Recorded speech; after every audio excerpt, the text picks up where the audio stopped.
Hello, thanks for being in a brand new video. This time I have the OPPO Find N3 Flip with me and I'm going to tell you what I liked most and least about it in case you're considering buying it. So, as always, let me tell you, don't buy the OPPO Find N3 Flip without watching this video.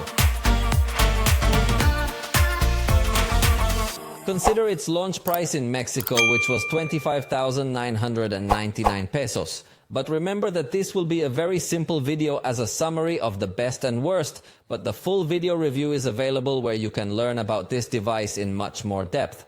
Let's start with what I like the most.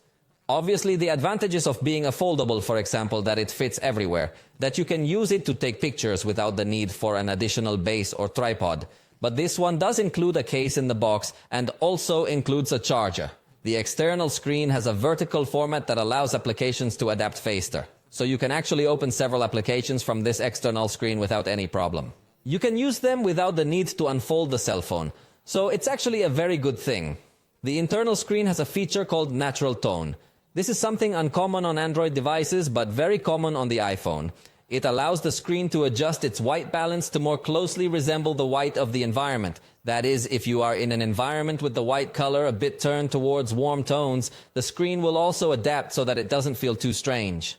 Selfies using the main camera system and the external display are amazing. This is another advantage of a foldable device, but in this case, by putting a very good photographic system with Hasselblad, the result is really positive. And despite being a flip-type foldable, it does have a special camera for zoom. It's not very advanced, but within the folding category, it really does stand out in the zoom section. Obviously, if you compare it against the zoom of traditional devices in this same price range, it does fall far behind. But compared to other flips, it's positive. The ultra-wide camera has autofocus, so it also takes very good macro shots. Overall, as you realize, we are in front of an extremely versatile camera that takes good photos in normal conditions, good zoom photos, good photos from very close. Overall, the camera performs very well. Portrait shots also come out in good quality. Backlight recording with the front camera is perfect. And this is something quite complicated, especially in Android devices, because usually the backlight area is always burned out. But this device does a perfect balance of highlights and shadows. It also has a useful sidebar tool where you can view recent files or access apps easily. The optical experience produced by the vibration motor on the x-axis is very good. This is a bit tricky to explain because the vibration motors of other devices are sometimes z-axis, and it's a much less accurate vibration, shall we say. Here they feel like bumps, not vibration, and it's well harnessed around the system. When you interact with some elements, you will feel those taps on the cell phone that give you a premium feeling.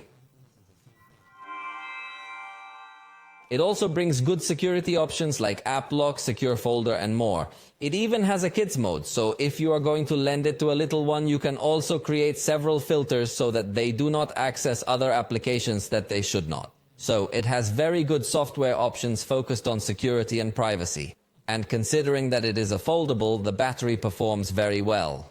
Pay attention to what I said about it being a foldable because obviously in the price range, you're going to find other devices that have a much bigger battery, but within the foldable market, this one has an excellent battery.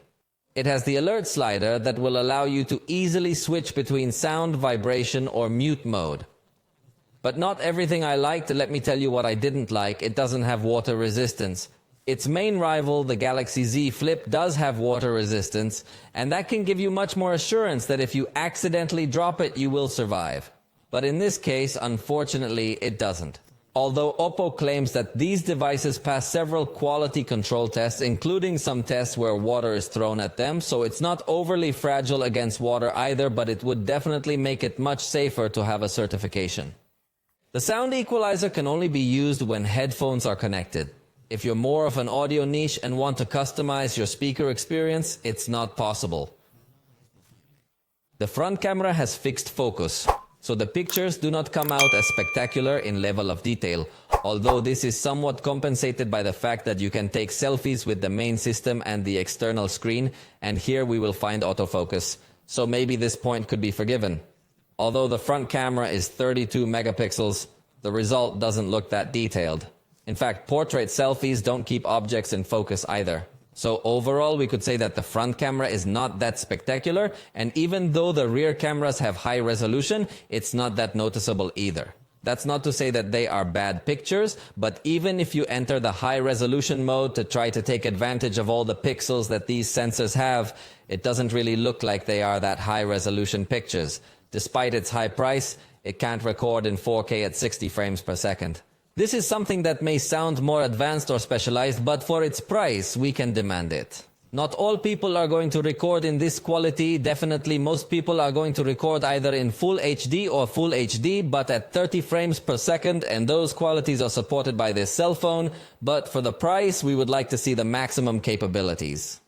The fast camera mode only works in Full HD. This could be corrected through an update that I hope they send, because in normal video mode, if you have support for 4K, so for me it is inexplicable that when using the fast camera mode, the quality is lowered to Full HD. When you record using the external screen, the 4K is disabled. This is something that bothers me also, because when you have deployed the cell phone and you are recording with the main camera, if you can record in 4K, but if you want to record yourself using this external camera, only records in Full HD. Hopefully they correct it with an update, but to date it is still like that. The handling of colors when recording video is not as accurate between the three lenses, i.e. can be inconsistent the result, because a camera can show different colors to the main camera and different to the telephoto camera, then does not keep so much harmony. Curiously, it does not have slow motion in the front camera. The one-handed use mode is ugly like the iPhone. That is simply going to lower the content that is at the top, but other Android, what they do is resize the same vertical format so that the areas that are far on the sides are also put a little closer to the hand. So it can be annoying for some who get to be accustomed to the one-handed mode of most Android manufacturers. Although if you come from an iPhone, you will surely be very familiar with how this mode works.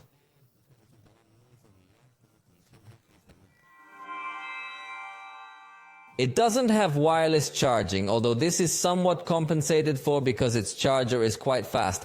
But most users of devices this expensive are used to wireless charging. So if you have a wireless charger in your office or on your desk, you're not going to be able to put this device on top of it to start charging without the need to connect a cable to it. It is also not capable of projecting your screen via cable. It will only be able to project wirelessly, so if you wanted a much more stable projection or with less latency, that option is not present here. In Mexico, the eSIM is blocked thanks to Telcel. Greetings! This gets too annoying too much because it would allow you to have much more advanced capabilities for when you go traveling, that you don't have to buy a physical SIM to insert it. By simply scanning a QR code, you could scan this virtual SIM, but since Telcel is the main distributor of this device in Mexico, that feature is blocked. It also doesn't have support for Wi-Fi 6 networks, so the download speed may be a bit less than we would like in this price range, where we usually find Wi-Fi 6. Although this also depends on your router, so if you have a Wi-Fi 5 router in your home, you will take advantage of all the capabilities, but if you have a Wi-Fi 6 router that is the most modern, this device can be connected, but it will not take advantage of 100% of its speed capacity.